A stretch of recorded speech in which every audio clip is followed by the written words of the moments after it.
Congress party పనిగట్టుకొని గత సంవత్సరం 5 సార్లు కూడా కేటీఆర్ గారి పైన కేసులు పెట్టాలి, జైల్లో పెట్టాలని చెప్పి ఇది 6వ ప్రయత్నం. బదనాం చేస్తూ ప్రజలలో తప్పుదో పట్టిస్తూ హామీలు నెరవేర్చడానికి చేతగాక చేయలేని పరిస్థితులలో ఇక కేవలం అబద్ధాలు చెప్పి అధికారంలోకి వచ్చినాం. ఇప్పుడు ఏదే కేసుల మీద నడపాలా అనేటువంటి ఆలోచన తప్ప, తెలంగాణ ప్రతిష్టను దెబ్బతీయడం తప్ప వేరే ఆలోచన లేదు. 10 సంవత్సరాలు కష్టపడి తెలంగాణను ఎక్కడి నుంచి ఎక్కడ తీసుకుపోయినాం. అటు వ్యవసాయం తీసుకున్నా, ఇండస్ట్రీ తీసుకున్నా, తెలంగాణలో అనేక అంశాలపైన 10 సంవత్సరాలు ఒక 100 సార్లైన కేంద్రంలోని అధికారులు, కేంద్ర మంత్రులు హైదరాబాద్కు వచ్చి తెలంగాణ మాదిరిగా మనం కూడా రాష్ట్రాలు చేయాలని చెప్పి అధ్యయనం చేసిపోయినాయి. మరి 10 సంవత్సరాలు అధికారంలో ఉన్నప్పుడు దేశం మోడల్గా ఉండాలి, తెలంగాణ మోడల్గా ఉండాలని అనేక రాష్ట్రాల్లో వాళ్ళ ఎలక్షన్స్లో మేనిఫెస్టోలో కూడా మేము అధికారంలోకి వస్తే తెలంగాణ మాదిరిగా ఇంటింటికి నీళ్ళు ఇస్తాం, తెలంగాణ మాదిరిగా కళ్యాణ లక్ష్మి ఇస్తాం, తెలంగాణ మాదిరిగా అగ్రికల్చర్ డెవలప్ చేస్తాం, రైతు బంధు ఇస్తామని చెప్పుకున్నారు. మరి ఇలా అంతకన్నా బ్రహ్మాండంగా చేస్తామని చెప్పి వచ్చి దాని మీద దృష్టి పెట్టకుండా ఇలా ఫార్ములా ఇది ఎవరికి పడితే వాళ్ళకి ఇవ్వరు. క్రికెట్ ఆడాలన్నా కూడా ఏదో మామూలు స్టేడియంలో రమ్మంటే మామూలు ఐపీఎల్ కూడా రాడు. ప్రపంచంలో కొన్ని దేశాలకు మాత్రమే ఇది పరిమితం. కొన్ని దేశాలు చేస్తుందనే నమ్మకం ఉంటేనే వాళ్ళు వస్తారు. దానివల్ల 700 కోట్ల పైగా ఇండైరెక్ట్గా తెలంగాణకు లాభం జరిగింది. దాదాపు 35,000 మంది వీక్షించిండ్రు. హైదరాబాద్ వైపు ఒకసారి ప్రపంచ దేశాలు చూసిన ఇట్లా బ్రాండ్ ఇమేజ్ పెంచినటువంటి కేటీఆర్ గారిని తెలంగాణలో, హైదరాబాద్లో ముఖ్యంగా ఒక టాప్ సిటీగా, రాబోయే రోజుల్లో ఇండియాలోనే నెంబర్ 1 సిటీగా ప్రపంచ దేశాలతో పోటీ పడుతున్నట్లు చేసినటువంటి ఈ నగరాన్ని ఎన్నో రేడియల్ రోడ్స్, ఎన్నో కంపెనీలు ఒక గొప్పగా అద్భుతంగా ఆ డిపార్ట్మెంట్ను తీర్చిదిద్ది, మున్సిపాలిటీలను, కార్పొరేషన్లను తీర్చిదిద్ది మరి హైదరాబాద్ బ్రాండ్ ఇమేజ్ పెంచాలని చెప్పని ఫార్ములా ప్రతిష్టాత్మకంగా కష్టపడి తీసుకొస్తే దానిలో అవినీతే లేనటువంటిది, డైరెక్ట్గా డబ్బులున్నాయి, బ్యాంకు ద్వారా ట్రాన్సాక్షన్ అయింది. ఒకవేళ నిజంగా అవినీతి వాళ్ళకి ఇచ్చినట్లుంటే మరి ఆ ఫార్ములా పైన కూడా పెట్టాలి కదా కేసు. మరి వాళ్ళపైన కూడా కేసు పెట్టాలి. డబ్బులు తీసుకున్న వాళ్ళు ఇచ్చిండ్రు మీరు అని ప్రూవ్ చేయడానికి వాళ్ళ మీద కూడా కేసు పెట్టాలి కదా. అవేది చేయకుండా కేవలం టార్గెట్ కేటీఆర్ జైలు అంతే. వాళ్ళ మైండ్లో కేటీఆర్ గారు జైలు పంపాలి ఎట్లాంటిది తప్ప వేరే ఆలోచన లేదు. ఇలా చాలామంది మాట్లాడుతూ ఉన్నారు. గతంలో ప్రభుత్వంలో ఇక్కడ ఉండి లబ్ధి పొందిన వాళ్ళు కూడా చాలా మాట్లాడుతూ ఉన్నారు. మరి ఆ రోజు ఏం మాట్లాడినరు, ఏ స్థాయి నుంచి ఏ స్థాయికి వచ్చిండ్రు, మరి ఈరోజు ఏం మాట్లాడుతున్నారు? ఒక హైదరాబాద్ని బ్రాండ్ ఇమేజ్ దెబ్బతీసేటట్లు కేటీఆర్ గారిని జైలు పెడితే అయిపోతుంది అనుకుంటున్నాడు. కేటీఆర్ గారు మాకు నిష్పక్షపాతంగా న్యాయస్థానాలపై మాకు గౌరవం ఉంది, ఖచ్చితంగా కోర్టులో మీకు గెలుస్తాం నమ్మకం ఉంది 100%. జైల్లో పెట్టినంత మాత్రాన ఇక టీఆర్ఎస్ పని అయిపోయింది ఒక మాట్లాడుతున్నారు, ఇక జైల్లో పెట్టిండి అయిపోయిందని. ప్రజల గుండెల్లో మా పార్టీ ఉంది, తెలంగాణ తెచ్చిన పార్టీ. ప్రతి పేద కూలీలో, ప్రతి పేద రైతులో, ప్రతి ఒక్కరిలో ఈ పార్టీ ఉంది. ఈ భూమి ఉన్నంత వరకు ఈ పార్టీ ఉంటుంది. ప్రజలు ఏమనుకుంటున్నారో తెలుసుకోండి మీరు, ప్రజల అభిప్రాయం ఏముందో తెలుసుకోండి మీరు. హామీల మీద దృష్టి పెట్టండి.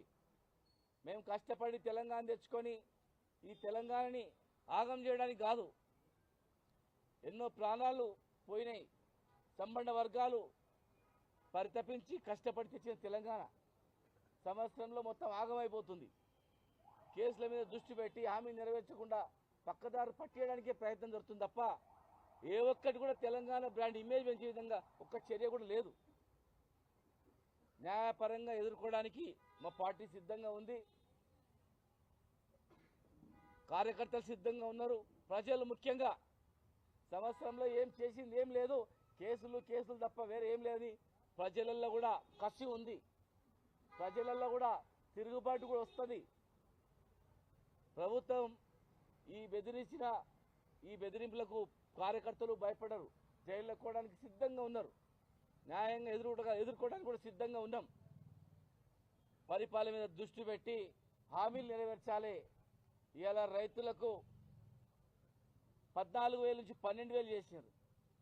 మరి రైతుల సమస్య మీరు పక్కకు పెట్టేసినారు, హామీలు పక్కకు పెట్టి దారి మళ్లించడానికి ఈ అరెస్టులు కేసులు అని చెప్పి ఇలా నడుపుతూ ఉన్నారు. ఇది పద్ధతి కాదు. న్యాయపరంగా ఎదుర్కోవడానికి మేము సిద్ధంగా ఉన్నాం. ఒక పెద్ద సైన్యం టీఆర్ఎస్ సైన్యం అనేది, దాన్ని ఎవరు చేయలేరు. ఓడిపోయినంత మాత్రాన ఏదో అయిపోయింది అనుకుంటే పొరపాటు అది.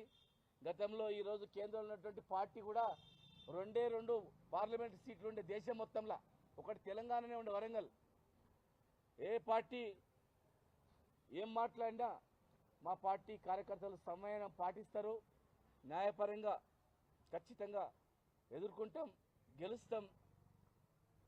మీరు ఏ భయపెట్టించినా, మీరు ఏం మాట్లాడినా దానికి అన్ని రకాలుగా మేము సిద్ధంగా ఉన్నామని చెప్పి మీ ద్వారా తెలియజేస్తా ఉన్నాం.